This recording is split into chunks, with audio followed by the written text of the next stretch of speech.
হযরত আলী রাদিয়াল্লাহু আনহু ফাতেমা রাদিয়াল্লাহু আনহা স্বামীর খেদমতের জন্য দাঁড়াইলেন।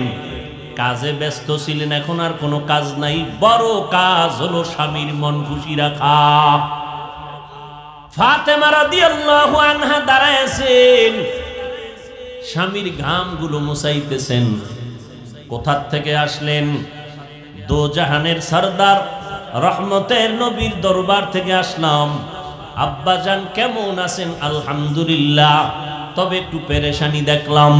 কি পেরেশানি? আব্বাজানের কি পেরেশানি? প্রশ্ন চলতেছে, নারীদের জন্য শ্রেষ্ঠ গুণটা কি? কেউ জবাব দেয় না।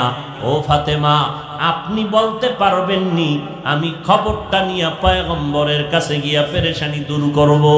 ফাতেমা রাদিয়াল্লাহু আনহা বলেন, ও স্বামী আমার, আব্বাজানকে গিয়া সালাম দিবেন আর বলবেন, নারীদের জন্য পৃথিবীর মধ্যে শ্রেষ্ঠ গুণ হলো বেগানার নজর থেকে নিজেকে বাঁচাইয়া রাখা। বেগানার নজর থেকে নিজেকে হেফাজতে রাখা। হযরত আলী চলে গেলেন, রহমতের নবীর দরবারে হাজির। মায়ার নবী বললেন, আলী। দ্রুত গেলেন, আবার আসলেন। ফাতেমার পক্ষ থেকে সালাম। আমার ফাতেমা কেমন আছে? আলহামদুলিল্লাহ, ভালো আছে। নবী সুসংবাদ, যেই প্রশ্নের জবাব আপনি পাইলেন না, আপনার কন্যা ফাতেমা সে জবাব দিয়েছেন। নারীদের জন্য সৃষ্টি জগতের মধ্যে একমাত্র শ্রেষ্ঠ গুণ হলো বেগানার নজর থেকে নিজেরে বাঁচাইয়া রাখা। নবী আলহামদুলিল্লাহ বলে শুকর আদায় করলেন আর বললেন, আমার ফাতেমার দ্বারাই সম্ভব, কারণ ফাতেমা আমার কলিজা। ফাতেমা আমার কলিজা। যেই ফাতেমা আমার চার কন্যার মধ্যে ছোট, আমি কোথাও গেলে সর্বশেষ আমি ফাতেমার থেকে বিদায় নেই। কোথাও থেকে আসলে আমি ফাতেমাকে আইসা প্রথম মোলাকাত দেই। এত সম্মান মর্যাদা নবীর কন্যা ফাতেমার। কিন্তু নবী ইন্তেকালের আগে ওই ফাতেমাকে বিনয়ের সাথে চোখের পানি ছেড়ে বললেন, ও ফাতেমা, আনকিজি নফসাকি মিনান নার, জাহান্নামের আগুন থেকে নিজের বাঁচাইয়া ফাতেমা কবরের দিকে যাইও। কারণ ওই কবরে যদি গুনাহ নিয়ে যাও, নেক আমল না নিয়ে যাও, ওই কবর কোনো পরিচয় চলবে না। জাহান্নাম থেকে নিজের বাঁচাও। ও ফাতেমা, জাহান্নামের আগুন বড় ভয়ঙ্কর। ফাতেমা রাদিয়াল্লাহু আনহা নবীর কত আদরের কন্যা। ও পর্দার আড়ালের আম্মা জানেরা, যেই ফাতেমার এত গুণগান গাইলাম, যেই ফাতেমার এত গুণ জুমার মসজিদের খতিব সাহেবরা খুতবায় নাম স্মরণ করে, ওই ফাতেমা পৃথিবীর শ্রেষ্ঠ নবীর কলিজার টুকরা, চার কন্যার ছোট। ফাতেমাকে যদি নবী ইন্তেকালের আগে এত বড় সতর্কবাণী করে থাকেন, ও ফাতেমা, কবরে যাওয়ার আগে জাহান্নাম থেকে নিজেরে বাঁচাও, তাহলে আম্মা জান আপনার কি পরিমাণ কান্না দরকার, আপনার কি পরিমাণ জাহান্নাম থেকে বাঁচা দরকার, সতর্কতা অবলম্বন করা দরকার। ওই ফাতেমা রাদিয়াল্লাহু আনহাকে নবীর ইন্তেকালের 6 মাস পর ফাতেমা রাদিয়াল্লাহু আনহার ইন্তেকাল। সাহাবী যখন কবরে রাখবেন ফাতেমা রাদিয়াল্লাহু আনহা, হযরত আলীকে বললেন, জীবনে আমার হায়াতে কেউ আমার দেহ দেখে নাই, কোনো বেগানা দেখে নাই। ইন্তেকালের পরে যত দ্রুত পারেন ঘরের ভেতরে আমার দেহটা বাহিরে নামাবেন না, ভেতরে দাফন কাফনের ব্যবস্থা, জানাজা পড়ায়া যত দ্রুত পারেন দাফন করাবেন। ইন্তেকালের পরেও যেন বেগানার নজর না লাগে, কারণ আমি ইন্তেকালের পরে কাফনের উপর দিয়েও যদি কেউ তাকায়, অনেকে পর্যালোচনা করবে, নবীর কন্যা ফাতেমা এত মোটা, এত লম্বা ছিল। এতটুকু সুযোগ আমি ফাতেমা দিতে চাই না। যত তাড়াতাড়ি পারেন কবরে দাফন করবেন। দাফন যখন হবে কবরকে ডেকে ডেকে বলতেছিল, এই কবর, তোর গর্বের মধ্যে কারে রাখতেছি জাননি? পবিত্র ফাতেমা, এত মুহাব্বতের নবীর কন্যা, বেয়াদবি যেন না হয়। এইবার কোনো আওয়াজ আসে না। আবার বলল, কবরের মাটি। শেরে খোদা হযরত আলীর স্ত্রী ফাতেমা, মাটি আওয়াজ দেয় না। ও কবরের মাটি, রহমতের নবীর কন্যা ফাতেমা, জান্নাতের নারীদের সরদারিনী ফাতেমা, শেষ পর্যন্ত মাটির থেকে জবাব আসতেছে, ও আবু যর, আমি কবরের কাছে কোনো ব্যক্তির পরিচয় চলবে না, আমার কাছে কোনো কারো পরিচয় নাই, আমার কাছে পরিচয় হবে শুধু আমল। নেক আমল নিয়ে যারা আসবে তাদের সাথে আমার ব্যবহার হবে অত্যন্ত ভালো ব্যবহার। আর যারা গুনাহগার হইয়া কবরের মাটিতে আসবে তাদের সাথে আমার ব্যবহার হবে বড় মারাত্মক। আমি মাটি আল্লাহর অর্ডারে দুই পার্শ্ব থেকে এত জোরে জোরে চাপ দিব, আমি ব্যবহারটা ভালো করতে পারবো না। ও পর্দার আড়ালের আম্মা জানেরা, আপনাদের জন্য এত সুন্দর সুযোগ আমার আল্লাহ দান করেছেন। পুরুষেরা বৃষ্টি হোক আর রৌদ্র থাক, আজান হয়েছে তাড়াতাড়ি মসজিদে যাও, নামাজ আদায় করো, ঈদের নামাজ ঈদগাহে চলে যাও। বৃষ্টি নাই, রৌদ্র নাই, কোনো সুযোগ নাই ক্ষমার। ও আম্মা জানেরা, মাসের মধ্যে একটা সপ্তাহ আল্লাহ আপনাদের নামাজকে মুলতবি করেছেন, জীবনেও কাজা করা লাগবে না রে আম্মা। এত সম্মান দান করলেন। পুরুষেরা কষ্ট করিয়া মসজিদে যাইয়া সওয়াব কামাই করবে নামাজ পড়িয়া, আম্মা জানের মসজিদে যাওয়ার প্রয়োজন নাই।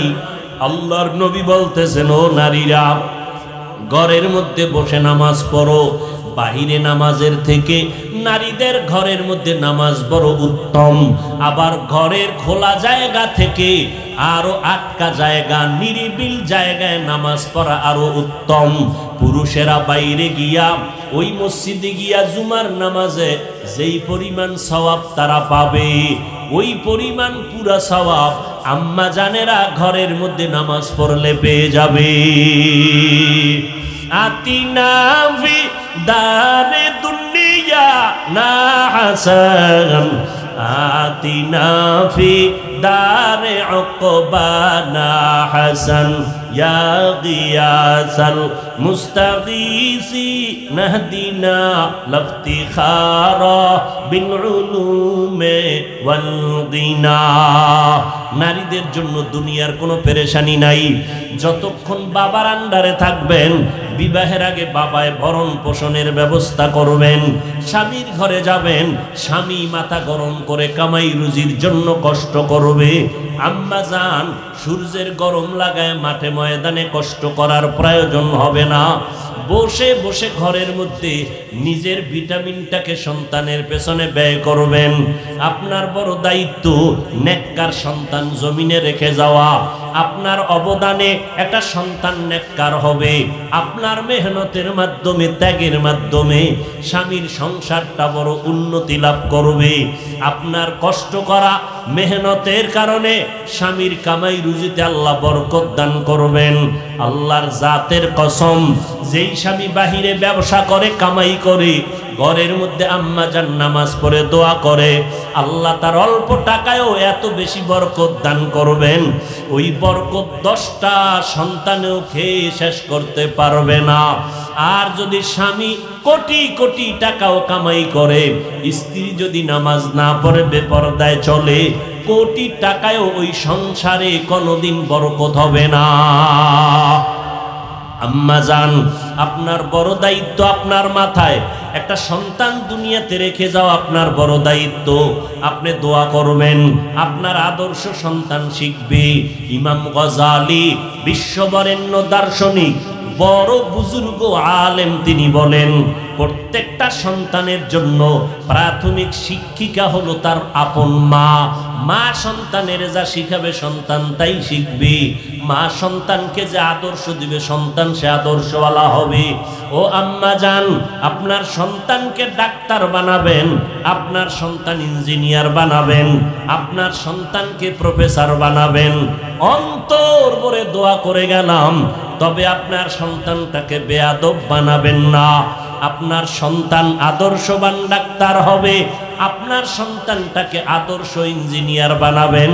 আপনার সন্তানের ব্যবহারে যেন কোনো আলেম কষ্ট না পায়, আপনার সন্তানের ব্যবহারে কোনো এলাকার মুরব্বী যেন কষ্ট না পায়, আপনার সন্তানের ব্যবহারে যেন সবাই দোয়া করে, আপনার সন্তানের চরিত্র দেখে যেন অন্য খারাপ সন্তানও ভালো হয়ে যায়। 5 ওয়াক্ত নামাজি সন্তান বানান। সন্তানের ব্যবহারটা সুন্দর করাবার জন্য আপনার ত্যাগ এবং চেষ্টা করা অপরিহার্য কর্তব্য। একদিন আপনি থাকবেন না, এই সন্তানের ব্যবহার পাইয়া এলাকার সবাই কলিজা ভরে দোয়া করবে, আর ওই দোয়ার অংশটা মা আপনি কবরে পেতে থাকবেন। আপনার সন্তান ডাক্তার হইয়া মানুষের সেবা করবে আর কোরআন তেলাওয়াত করে মায়ের জন্য দোয়া করবে। এটাই যদি আপনি রেখে যাইতে পারেন, এর থেকে আপনার বড় পাওয়া আর কিছুই নাই। ও পর্দার আড়ালের আম্মা জান, ও যুবক, ওই মায়ের দোয়া নিয়ে সামনে আগাও। ও বৃদ্ধ বাবাজি, সন্তানটাকে আদর্শ মানুষ বানাইতে চাইলে আপনার ঘরের নারীকে আদর্শওয়ালা হতে হবে, আপনি বাবাকেও আদর্শবান হতে হবে। আল্লাহর কাছে দোয়া করেন, আল্লাহ তো তওবার দরজা খুলে রাখছেন। জীবনে যদি শয়তানের ধোকায় পড়ে অপরাধ করিয়াই ফেলো, আল্লাহ বলেন বান্দা চোখের পানি ছেড়ে তওবা করো, আমি আল্লাহ 1 সেকেন্ডের তওবার বিনিময়ে তোমার 100 বছরের জীবনের গুনাহ মাফ করে দিব। আল্লাহর কাছে তওবার দরজা খোলা। ও বৃদ্ধ বাবাজি, এখনো যারা নবীর তরিকা অনুযায়ী চলতে পারেন না, সন্তানটাকে চালাইতে পারেন না, স্ত্রীটাকে চালাইতে পারেন না, ও আম্মা জানেরা, এখনো যারা পর্দা রক্ষা করতে পারেন না, স্বামীর সাথে ভালো আচরণ করতে পারেন না, এখনো সময় আছে, তওবা করে নেন।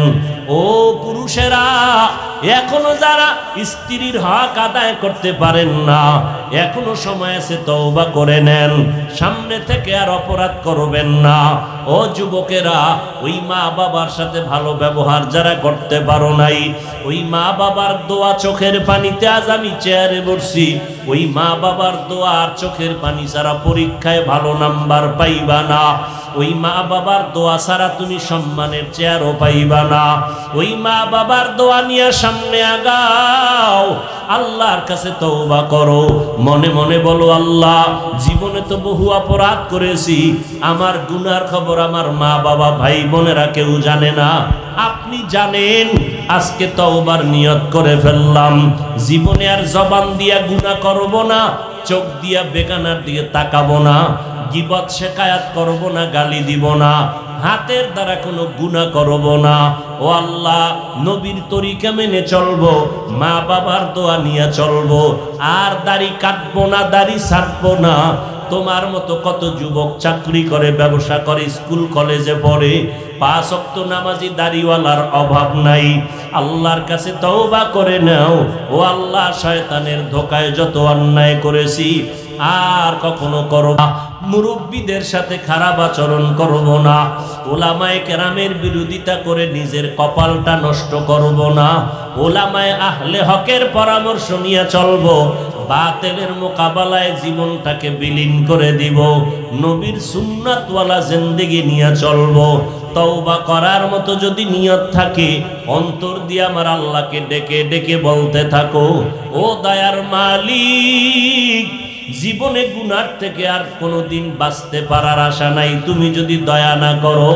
ও মালিক, আজকে তওবার নিয়ত করে ফেললাম, ঘুমের ঘরেও না জানি মরণ এসে যায়, কত মানুষ পানিতে ডুবে মরে যায়, কত মানুষ অ্যাক্সিডেন্ট হয়ে মরে যায়। ও আল্লাহ, হায়াতের মালিক তুমি, সম্মানের মালিক তুমি, রিজিকের মালিক তুমি। নবীর তরিকার বাইরে চলবো না, তোমাকে সন্তুষ্ট করে চলবো, ওলামায়ে আহলে হকের পরামর্শ নিয়ে চলবো, মা বাবার দোয়া নিয়ে চলবো। আল্লাহ তুমি আমাদের তওবাওয়ালা জিন্দেগি দান করে দাও, গুনাহের প্রতি ঘৃণা জমায়া দাও, নবীর তরিকা মতে মা বাবার দোয়া নিয়া ওলামায়ে আহলে হকের পরামর্শে নেক আমল করার তৌফিক দান করো, আমিন। ক্বালান নবী সাল্লাল্লাহু আলাইহি ওয়া আলিহি ওয়াসাল্লাম লান তাজতামিআ উম্মতি আলা দালালাতি আবাদা। পৃথিবীর উম্মতেরা একই সময় সব গোমরা হবে না, সব যদি লাইন ছাড়া হয়, একটা দল সংখ্যায় কম হলেও তারা কিয়ামত পর্যন্ত হকের ঝান্ডা ধরে থাকবে। এখন যারা গোলা বৃষ্টির পানি খাইয়া পাগল হইছে, এখন এরা পাগল কয় না, যারা এদের ভুল ধরায় দেয় কয় এরা পাগল। নিজে মোনাজাতে কান্দে না, যে কান্দে কয় এরা পাগল। আছে না নাই? আল্লাহ হেদায়াত দান করুন। ইয়া নিসা আন-নবী লাস্তুন্না কাআহাদিম মিনান নিসা ইনিত্তাকাইতুন্না ফালা তাখদা'না বিল কওল ফায়াতমা'আল্লাযী ফী কলবিহি মারাদ ওয়া কুলনা কওলাম মা'রুফা। সময় কম, এই কম সময়ে যে কিছু কথা বলে নামবো, গুছাইয়েই আনতে পারবো না, অল্প কথা। নবীর বিবিদেরকে আল্লাহ এই কথা হঠাৎ করে কেন বলবেন? অবশ্যই পেছনে কি আছে, কারণ আছে। নবীজির স্ত্রী একাধিক, 9 জন কি 11 জন। পয়গম্বরের স্ত্রীরা এক সময় জিহাদের ময়দান থেকে নবীর জন্য গনিমতের মাল আসলো, কেমন যেন একটু স্বাচ্ছন্দ্য অবস্থা চলছে। এমন সময় বিবির একটু মশওয়ারা করলেন। আম্মা জান আয়েশা পাশে বসে আছেন, নবীজির কাছে যদি একটু আবদার করা যাইতো, আমাদেরকে একটু খরপোশ বাড়ায় দিবে। যখন ছিল না তখন চাই নাই, এখন তো সম্পদ আছে, গনিমতের মাল, নবী চাইলে তো একটু আমাকে বাড়ায় দিতে পারেন। এই দাবিটা একজন স্ত্রীর জন্য স্বামীর কাছে এটা কোনো অমূলক দাবি না, অযৌক্তিক দাবি না, মহব্বতের দাবি এবং এটা ন্যায্য দাবি। কিন্তু দাবিটা করবে কে? রহমতের নবী। কে করবে? সবাই মিলা আম্মাজানেরা সিদ্ধান্ত নিলেন যে আম্মাজান আয়েশাকে দায়িত্ব দিই। আম্মাজান আয়েশাকে দায়িত্ব দিলেন, নবীজির কাছে আমাদের পক্ষ থেকেই দাবিটা পেশ করবেন। দাবি পেশ করা অন্যায় না, কিন্তু ঝামেলা একটু হয়ে গেছে। নবীজির কাছে গেলেন, আম্মা জান সবার পক্ষ থেকে দাবি তুললেন। ভালো কথা, দাবি তুলছেন, কিন্তু একটা উদাহরণ টানছেন। রোম পারস্যের সম্রাট, রোমের রাজা, পারস্যের রাজা যারা, এদের স্ত্রীরা যেই স্বাচ্ছন্দ্যে থাকে, কত কিছু তারা পায়, আমাদেরকেও যদি একটু দিতেন।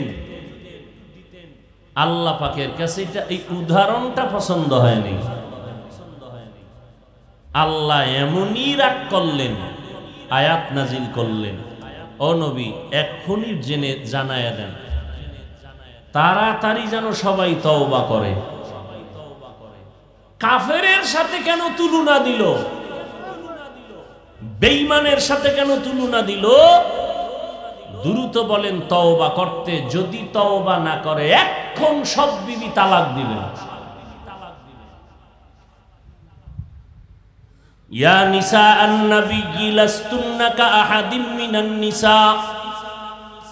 ও নারী জাতি, ও নবীর স্ত্রীগণ, পরোক্ষভাবে সারা দুনিয়ার নারীদেরকে আল্লাহ বললেন, আল্লাহকে যদি ভয় করো, মধু লাগাইয়া কথা বলবা না, কথার ভিতরে আল্লাহর ভয় নিয়ে, তাকওয়া নিয়ে কথা বলো।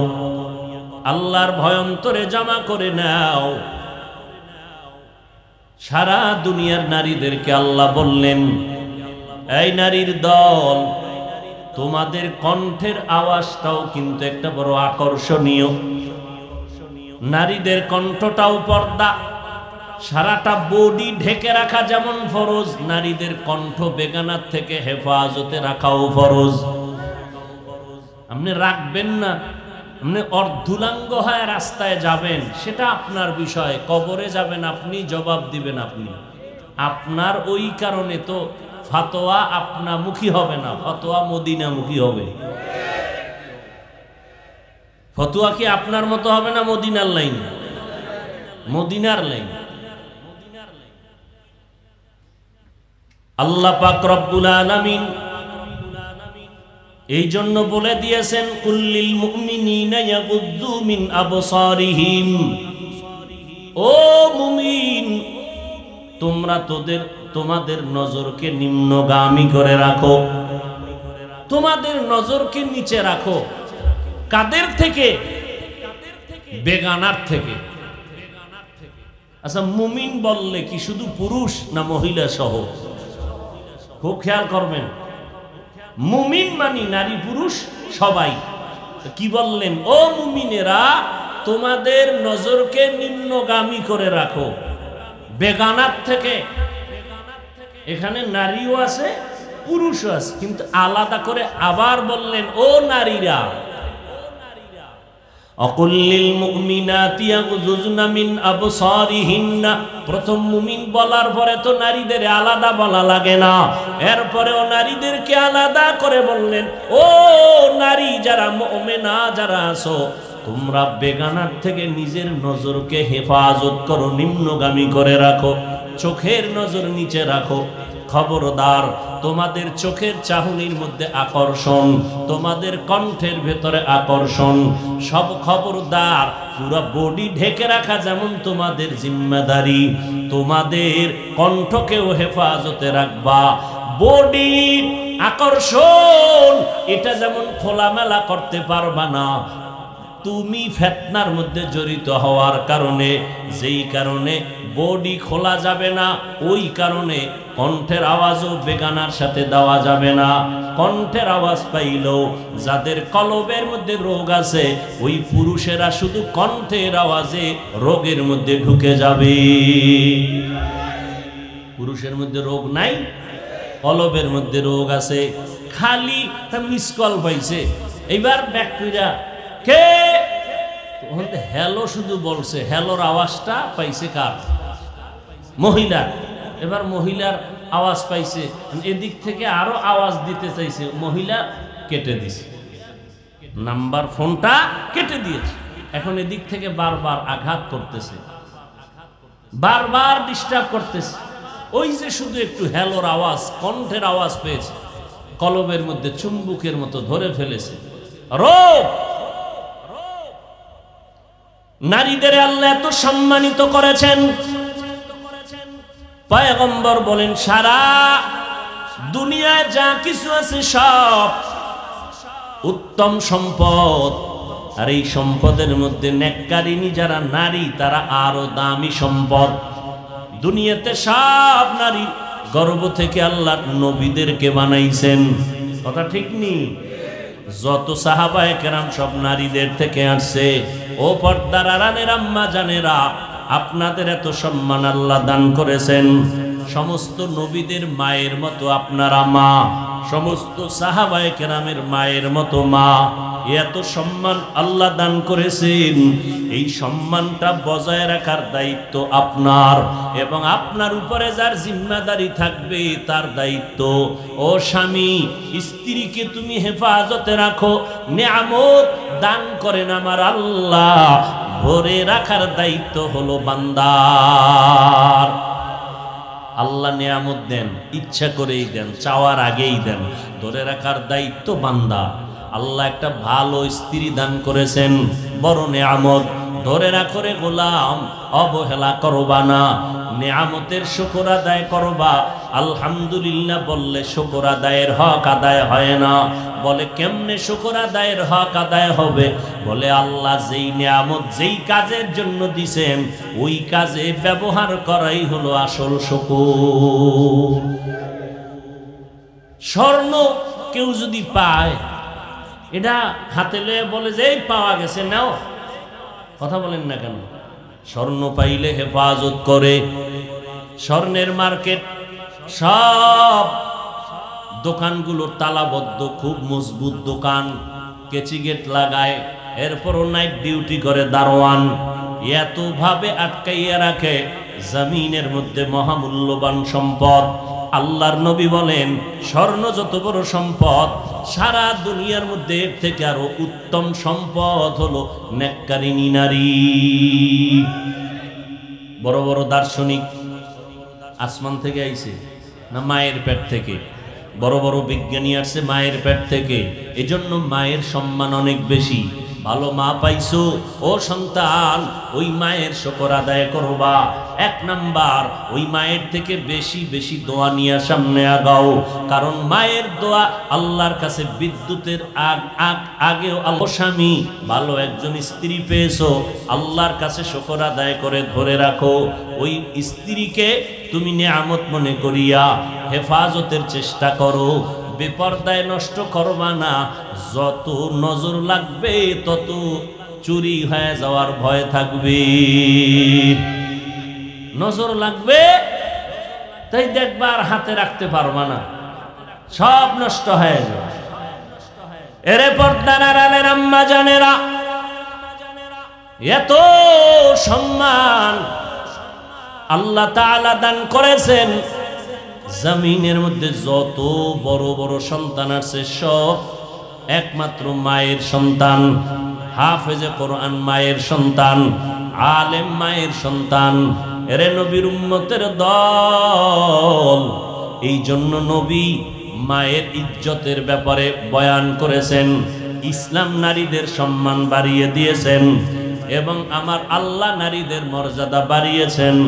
কিয়ামত পর্যন্ত কেউ যদি মন গড়া নতুন করে নারীদের সম্মান দিতে চায় আলাদা থিওরিতে, আল্লাহর কসম, নারীদের সম্মান আর বাড়বে না, বরং হবে আরো অপমান। বানানেওয়ালা আল্লাহ যেই পরিমাণ দিছেন, এর থেকে আরো কেউ যদি আলাদাভাবে দিতে চায়, বাড়বে না, অপমান হবে। কথা ঠিক নেই? এরে নবীর উম্মত, আল্লাহ পাক রব্বুল আলামিন নারীদের জন্য জিহাদে যাওয়া ফরজ করেন নাই। একজন পুরুষ শাহাদাতের মাকামে যদি পৌঁছতে চায়, যুদ্ধের ময়দানে যাও, কাফেরের মোকাবেলায় যুদ্ধ করিয়া যদি শাহাদাত বরণ করো, তুমি বিনা হিসাবে জান্নাত। আম্মা জানদের কষ্ট করিয়া কাফেরের মোকাবেলায় যুদ্ধে যাইয়া শহীদ হওয়া জরুরি না, যদিও সুযোগ থাকলে যাবে ভিন্ন কথা। কিন্তু আম্মা জান ঘরের মধ্যে থাকবেন, বাচ্চা গর্ভে নিবেন। এই বাচ্চা দুনিয়াতে আসার সময় আল্লাহ না করুন যদি কোনো মা দুনিয়া থেকে বিদায় হয়, নবী বলেন ওই নারী শাহাদাতের মর্যাদা পেয়ে যাবে। এরে পর্দার আড়ালের আম্মা জানেরা, কিয়ামতের দিন আল্লাহ পাক রব্বুল আলামিন যদি জিজ্ঞাসা করেন, আমার নবী, শ্রেষ্ঠ নবী, যার হাতে প্রথম কালেমা পড়লা, এমন ব্যক্তি কে আছো? প্রথম কালেমা পড়নেওয়ালা আমার নবীর দাওয়াত কবুল কে প্রথম করেছো? আজকে হাসরের ময়দানে একটু হাত উঠাইয়া দেখাও, আমি সবার সামনে তাকে পুরস্কার দিব। ও আম্মা জানেরা, কিয়ামত পর্যন্ত ওই ময়দানে দুনিয়ার কোন পুরুষ দাঁড়াবার ক্ষমতা হবে না। একজন নারী দাঁড়াইয়া বলবেন, আল্লাহ, আপনার হাবিব, আপনার বন্ধু মুহাম্মদ সাল্লাল্লাহু আলাইহি ওয়া আলিহি ওয়াসাল্লামের দাওয়াত প্রথম কবুল করার ক্ষেত্রে আমি নারী ছিলাম সর্বাগ্রে এক নাম্বার। কে তুমি? মানুষের জানায় দাও কে তুমি। বলে আমি নবীর স্ত্রী খাদিজা রাদিয়াল্লাহু আনহা। পৃথিবীর ইতিহাসে আমার নবীর দ্বীন জিন্দা রাখার জন্য বেঈমানের মোকাবেলায় কে রক্ত ঝরিয়েছ? প্রথম শাহাদাতের পেয়ালা পান করেছো, কোন পুরুষ দাঁড়াবার ক্ষমতা হবে না।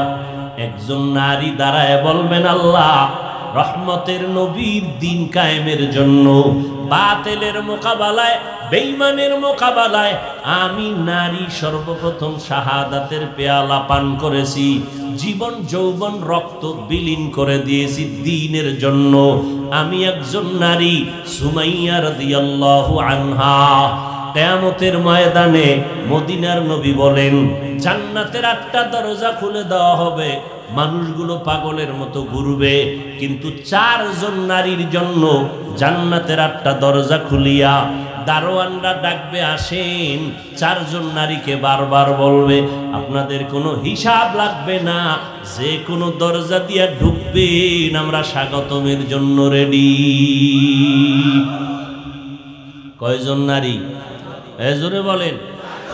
এর মধ্যে কেরানীগঞ্জের মধ্যে আপনাদের স্ত্রী কেউ আসেনি? হ্যাঁ, এর এলাকার মুসলমান 4 জন নারীর জন্য জান্নাতের 8টা দরজা খোলা হবে। নারীদের তোমার জাদা আল্লাহ দান করেছেন। হযরত আলী রাদিয়াল্লাহু তাআলা আনহু 10 বছর বয়সে নবীর হাতে কালেমা পড়েছেন। হযরত আলীর স্ত্রী ফাতেমা রাদিয়াল্লাহু আনহা নবীর 4 কন্যার মধ্যে ছোট কন্যা, নবীর বড় আদরের, বড় মুহাব্বতের। হযরত আলী বলেন, আমি একদিন রাহমাতুল লিল আলামিনের দরবারে মসজিদে নববীতে ঢুকলাম, দেখি সাহাবায়ে কেরাম বসে আছেন। হযরত আলী বলে, আমি বসলাম, নবীও হাজির, জবাব চাইতেছেন, কেউ জবাব দেয় না। আমার মনের মধ্যে একটা আওয়াজ আসলো, আমি ফাতেমার কাছে যাই, দেখিনি সেখান থেকে কোনো জবাব আসে কিনা। হযরত আলী বলেন, আমি বের হয়ে ডাইরেক্ট ঘরে চলে গেলাম। আসসালামু আলাইকুম ইয়া আহলাল বাইত। ঘরে গেলে সালাম দেওয়ার দরকার আসেনি? লজ্জা করে না? সালাম দিবেন জোরে, ঘরে ঢুকলে সালাম কার সুন্নত? নবীর। আসতে না জোরে? জোরে সালাম দিবেন, আসসালামু আলাইকুম ইয়া আহলাল বাইত। ঘরওয়ালারা তোমাদের উপরে শান্তি বর্ষিত হোক। তোমরা যেই লাইনেই থাকো, আমি ঘরের দরজায় আসলাম, সালামটা জোরে দাও। ভূত পেতনি থাকলে সালামের আওয়াজে পালায়ে যাবে। নাম্বার 2, ঘরওয়ালারা রেডি হইয়া তোমার জন্য দরজা খুলবে, তুমি দৌড়াইয়া দরজায় ধাক্কা দিবা না, দরজা খোলার অনুমতি নিবা নবীর সুন্নত সালামের মাধ্যমে। হযরত আলী সালাম দিলেন, ঘরের থেকে কচি আওয়াজে আসলো নারীদের আওয়াজ, ওয়া আলাইকুমুস সালাম। দরজা খুলে দিলেন। ফাতেমা রাদিয়াল্লাহু আনহা তিনি কাজে ব্যস্ত, নিজে কাজ করাটা পছন্দ করতেন। কাজ করলেই ওই নারীর সংসার ধন্য হয়ে যায়, উন্নতির রাস্তা ওপেন হয়। আর যেই নারীরা চৌধুরী বংশের, আগুনের কাছে গেলে শরীরটা ঝলসে যাবে, চেহারাটা ফ্যাকাশে হবে, এরাই তো ধুকে ধুকে মরে, পানি দেওয়ারও লোক পায় না। মরণকালে মুখে পানি দেওয়ারও লোক পায় না। ফাতেমা রাদিয়াল্লাহু আনহা কত কষ্টের জিন্দেগি, সময় মতো খানা নাই, চুলায় আগুন জ্বলে না। ফাতেমা রাদিয়াল্লাহু আনহা সৃষ্টির শ্রেষ্ঠ নারী, জান্নাতের নারীদের সরদারিনী ফাতেমা কত ধন্য। প্রত্যেক শুক্রবার ওই ফাতেমার নামটা নেওয়া হয়নি। কোথায়? খুতবার মধ্যে নেওয়া হয়। কত ধন্য। এরে আম্মা জানেরা, হযরত আলী ভেতরে ঢুকলেন, কাজ আসিল, সব কাজ বন্ধ, স্বামীর খেদমতের জন্য দাঁড়ায় গেলেন। একটা নারীর জীবনের আপন স্বামী, স্বামী সার্টিফিকেট দেবে তুমি ভালো, নবী কয় মহিলা বিনা হিসাবে জান্নাতি। নারী ভালোর সার্টিফিকেট কে দিবে? বলেন না কেন? এরে আম্মা জান, ওই স্বামীর খেদমত করতে হবে। স্বামীর মন খুশি থাকলেই আল্লাহ খুশি হয়ে যাবেন। নবীজি বলেন, আল্লাহ ছাড়া অন্য কাউকে সিজদা করা যদি হালাল হইতো, নারীদেরকে বলতেন স্বামীর কদমে সিজদা দাও। স্বামীর কদমে সিজদা দাও মানে সিজদা দেওয়া যেহেতু হারাম, এরপরও নারীদের কথাটা টানলেন কেন? স্বামীর মর্যাদা বুঝানোর জন্য। নারী নির্যাতনের আদালত আছে, আছে না নাই? পুরুষ নির্যাতনের আদালত কই? হ্যাঁ, আল্লাহ হেদায়াত দান করুন। তবে পুরুষেরও কিছু দোষ আছে না নাই? এক হাতে তালি বাজে না, বিনা বাতাসে পানি নড়ে না। ঠিক স্বামীর দোষ না থাকলেও ঘরের সব নারীরা উল্টা পাল্টা কথা কয় না। স্বামীর দোষ কি? আল্লাহর দেওয়া একটা নেয়ামতের মাইয়া পাইছে বউ হিসাবে, এটাই তো বড় ধন্য। কিন্তু ওইটারে ভুইলা গেছিল বিদেশের ভিসা পাওয়ার যৌতুকের নাম নিয়া। তাহলে বিসমিল্লাতেই গলত, যৌতুক খাইছে। এর থেকে বাথরুমের 250 গ্রাম পায়খানা খাওয়া ভালো। ওই পায়খানা খাইয়া হালাল সাবান দিয়া কুলি করো, গন্ধ শেষ। কিন্তু যৌতুক নামের পায়খানার গন্ধ ধুইতে হলে পানি লাগবে জাহান্নামের সেই কঠিন শাস্তির পানি। যৌতুক হালাল না হারাম? আপনাকে এদিকে বোধহয় হারাম নাই। হ্যাঁ, মাঝে মাঝে আমি বলি, পিসাবের মুড়িদের পাওয়ার কত, তাবলিগলার চিল্লার পাওয়ার কত, হাজি সাহেবের ভিআইপি প্যাকেজের লাভবাইকের পাওয়ার কত টের পাওয়া যায় মাইয়া ভোলার বিয়ার সময়। কিচ্ছু চাই না, মাইয়া বিয়া দিলাম, ছেলের বিয়া করাইলাম, তলে তলে কয় এটা দিল না, এটা কি মানবতা হইল? এটা দিল না, এটা কি মানবতা হইল? আর চাওয়ার বাকি রইল কি? তাও আবার মাইয়ারে শুনাইয়া শুনাইয়া কয় মেয়ের বাবা এটা দিল না, সেটা দিল না, গোষ্ঠী শুদ্ধ উদ্ধার করে। এই যৌতুকের বলি হইল কত বোনেরা, কত বোনের চেহারায় এসিড নিক্ষেপ করেছে, কত বোনকে হত্যা করেছে। এই পুরুষগুলো সব ভালো না? পুরুষের প্রথম দোষ কি পাইলাম? কথা কন না কেন? এই যদি আবার ওদিকে যাই, বিশাল, শুধু কি না, বিয়া করবে একজন, মাইয়া দেখছে 13 জন।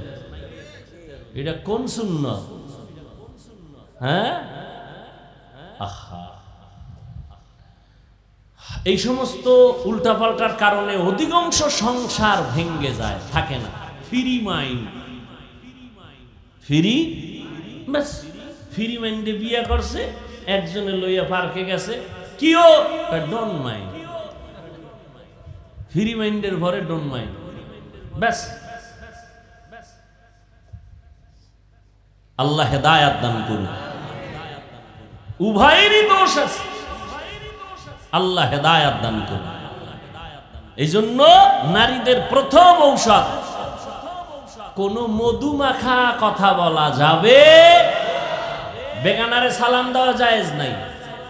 আম্মা জানের সালাম দেয় না, বেআইন সাহেবের সালাম দেয়।